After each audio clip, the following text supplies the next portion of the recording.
Hey guys, so in this tutorial we're going to cover how you can set up the abandoned cart for your Shopify store on your Klaviyo account, and this is going to be super important video because this flow is a very important one for your Klaviyo account, and I'm showing you an example of how much this flow has generated for one of our clients. In the only time span of 1 month it has generated just about $15,000, which is a lot for this flow because this flow is not the best performing one, but it has generated a lot, and it also helps all the other flows trigger on time. So this is super important flow that you should have on your Klaviyo account. In this tutorial we're going to cover how to set up the abandoned cart flow step by step. We're going to cover how long this flow should be, when to send each message, what you should be testing in this flow, and then we're going to cover what should each message contain so that you can maximize the revenue from each flow. And then on the end we're going to cover some of great examples that I've gathered for you that are utilizing these principles that I will walk you through this video. So first of all, we have to distinguish two things. What's the difference between the abandoned cart and the abandoned checkout? Because Klaviyo for some reason labels these two as the same one, and I see many entrepreneurs, when I ask them if they have the abandoned cart flow, they are referring to the abandoned checkout flow, which is wrong. You should indeed have both flows, but it's important to understand the difference between these two. So the difference between the abandoned cart and the abandoned checkout. The abandoned cart occurs when your visitor is on your landing page, then they add the product to the cart, and then they abandon the purchasing process, right? So they abandon it before going to the checkout. That's when the abandoned cart occurs. While the abandoned checkout occurs when your visitors is on the landing page, they add the product to the cart, they go to the checkout, so they initiate the checkout, they add the contact information, which is email where you send them the abandoned checkout sequence, and then they abandon the processing purchase before placing the order. So it's very important to understand these two because Klaviyo for some reason is labeling these two as the same one. I will show you how you can distinguish these two in the Klaviyo account, but for now it's super important to understand this, and this video is going to cover the abandoned cart flow. But if you don't have the abandoned checkout flow, I have made a really good video on how you can set up this one, how to set up discounts and all these things, how to set up triggers and everything, and I will link it in the corner of this video so you can check it out and have this flow as well on your Klaviyo account. So that's it. You should have both of these flows for the maximum revenue from your Klaviyo account. So how to set up the abandoned cart flow step by step.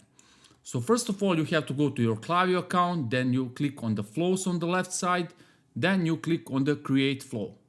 Now here you should type in abandoned cart. When you type in abandoned cart, here's where the problem with the labeling of Klaviyo happens. So you will see abandoned cart reminder, which has the added to cart trigger, and this is the flow that we are looking for. You will also see, for example, abandoned cart reminder, but when you click on it, you will see that the trigger of it is checkout started. So that's the abandoned checkout, right? And I'm covering that in another video. But for the purpose of this video, we are covering abandoned cart, so you will have to click on the added to cart trigger, right? So abandoned cart reminder, added to cart trigger. Click on that to confirm that this is the abandoned cart sequence. You will see when someone added to cart, and that way you will confirm that you're building the flow for the abandoned cart.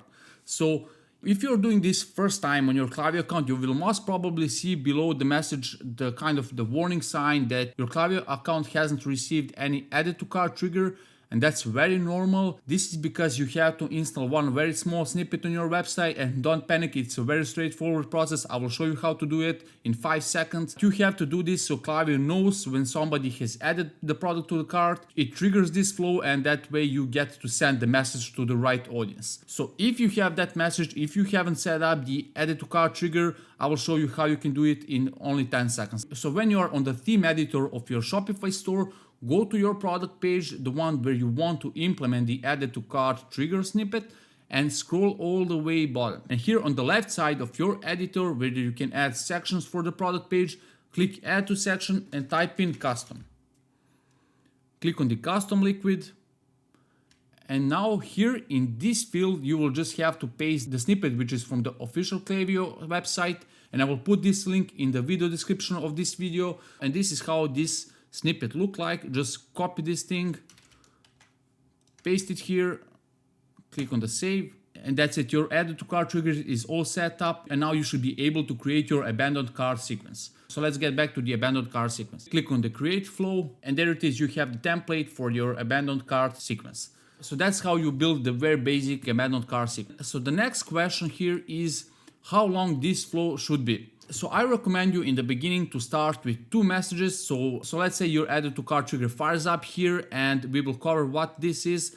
You send the first message, then a day after you send the second message, right? So in the beginning, I would recommend you to go with 2 messages in this flow, and if you see a good metrics on the second message of this flow, for example, open rate is above 50%, spam complaint rate is good, unsubscribe rate is good, then you can consider adding the third message in this flow because you want to maximize the revenue from each of your flow. So that's it. In the beginning, 2 emails, then if you see good performance on the second one, add the third one. So when to send each message. So let's say your trigger has fired up, somebody has added to cart and they didn't proceed to the checkout. When you should send the first message. So this is what you should test initially. You want to test 2 different time delays. You want to test 1 hour versus 4 hours here, right? So how to test out these things? So all you have to do here is to add a conditional split here. Select condition, click on the random sample. Then here it is already set as 50%, which is good. Click on the save. Now here you just want to duplicate this thing, clone it actually, and put it here. Now you want to change this time frame so you have the A/B test of 4 hours versus 1 hour, for example. Set up this as 1 hour. Then obviously you want to clone these 2 messages that are here and have them here. So the only variable that is active during your A/B test is the time delay. And for that reason, it's super important to test these things because some audience don't like to receive your messages immediately after abandoning the cart. That's why you want to test these things, right? So that's when it comes to the first message. The second message should be sent 1 day after the first one. The third email you want to send 1 day after the second message so you don't spam your list and stuff and you're not being way too pushy. So that's it. Cool. So we have covered how long this flow should be, when to send each message, what to test and all that stuff. Let's cover now what should each message of your flow contain. So the first message is usually just a reminder. We will cover some great examples how these look like, but for now just remember that in the first message you should just politely remind them about the thing that they have forgotten. You can be a bit more humorous here because that works. If you make people smile, they will not hate you for reminding them about the thing. And what also works very well here is the social proof, because social proof works very well for people that are on the fence to buy your products. So in the first message, just remind them about the items they have forgotten in the cart, add a bit of social proof to make that extra push for the people that are on the fence to buy from you, and that's it. The second message is where you have 2 options. The first option is if you don't want to give too many discounts, you can just remind them again, incorporate a bit of scarcity, urgency or something like that. Again, put some social proof there. And the second option is to have a discount code. Now, if you're running your abandoned checkout sequence that we have previously described, and if you have a discount there, then I wouldn't go for 2 discounts, one on the abandoned cart and one on the checkout. I would go only on 1 discount, which is the abandoned checkout. But if you see that discounts work very well for your brand and they're not eating up your profit margin, you can definitely have a discount here as well.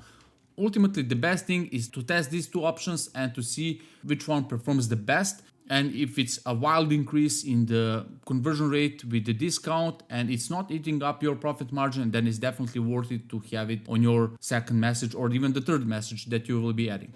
So let's cover how great examples of other brands for this flow look like. So this is the first example. You can see like what you see. You'll like it even more when you listen. So it's some kind of a speaker there. You can see very simple email, very clear call to action. I would personally make it stand out a bit more, but yeah, that's it. Like after that, they have added some of their value proposition, which is always good to have on the bottom of your emails. This will make your customers understand your offer more clearly, which is super important, especially if they're buying the first time from you. And yeah, very simple icons, text, and reminding them about the product.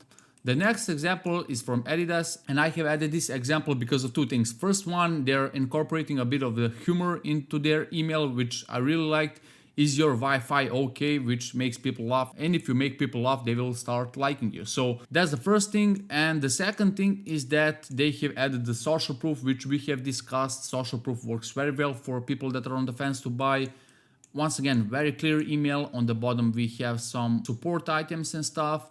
So yeah, very clear, humor and social proof, bold call to action, no need to overcomplicate it at this point. So that's the second example. And the third example, your order ships free. So this is the example I have added because they are doing the discount type of thing. They have probably tested the free shipping versus discount, and they saw the higher conversion rate in the free shipping because people love free things, and when they see they're getting something for free, they will convert. And this example, as you can see, again, very simple, big headline which says the offer that the shipping is free, then a sub headline, then items they have forgotten in their cart. Then again on the bottom, a value proposition which helps their customer understand their offer more clearly, which is super important for this type of audience. So yeah, that's it for this video. I hope you found it useful. If you'd like us to handle all these things so you don't have to bother about them, reach out to me in the link below and we'll help you with all these things with our done for you solution. That's it for this video. Once again, I hope you liked it. Like and subscribe for more videos like this, and see you in the next one.